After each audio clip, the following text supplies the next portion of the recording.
হাটশেরপুরের প্রতিটি হৃদয়ে আজ উৎসব জয় করেছে আমাদের প্রিয় নৌকা। বগুড়া জেলা, সারিয়াকান্দি থানা, হাটশেরপুর ইউনিয়নের যমুনা এক্সপ্রেস 2025 সালের নৌকা বাইচের মৌসুমে তারা একের পর এক জয় ছিনিয়ে নিয়ে এসেছে গৌরব।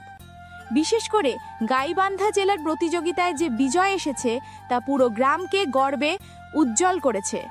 যমুনা এক্সপ্রেস শুধু একটি নৌকা নয়, এটি হাড়ে মজ্জায় গ্রামের সংগ্রাম, কষ্ট ও স্বপ্নের নাম।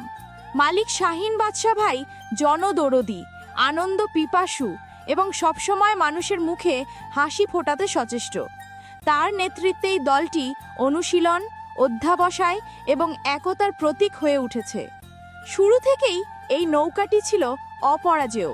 প্রতিপক্ষ যতই শক্তিশালী হোক না কেন, তারা নতজানু হয়। নৌকার প্রতিটি পাল, প্রতিটি ক্যানো, প্রতিটি দৌড়ের ভাঁজ সবই পরিশ্রমের পরিচায়ক। শুধু খেলোয়াড়রাই নয়, গ্রামের রন্ধিনীর কচিলুটু, দেখা সোহাগ, যুবকরা সকলে মিলে এই বিজয় গড়ে তুলেছেন। প্রতিযোগিতায় এসে হাজার হাজার দর্শকের হৃদয় দোলা দেয় আবহাওয়া, উত্তেজনা আর উৎসব মিনতি। গাইবান্ধার মাঠে প্রতিযোগীরা লড়াই করলেও জয় হলো এক সুসংহত জনসমর্থনের ফল।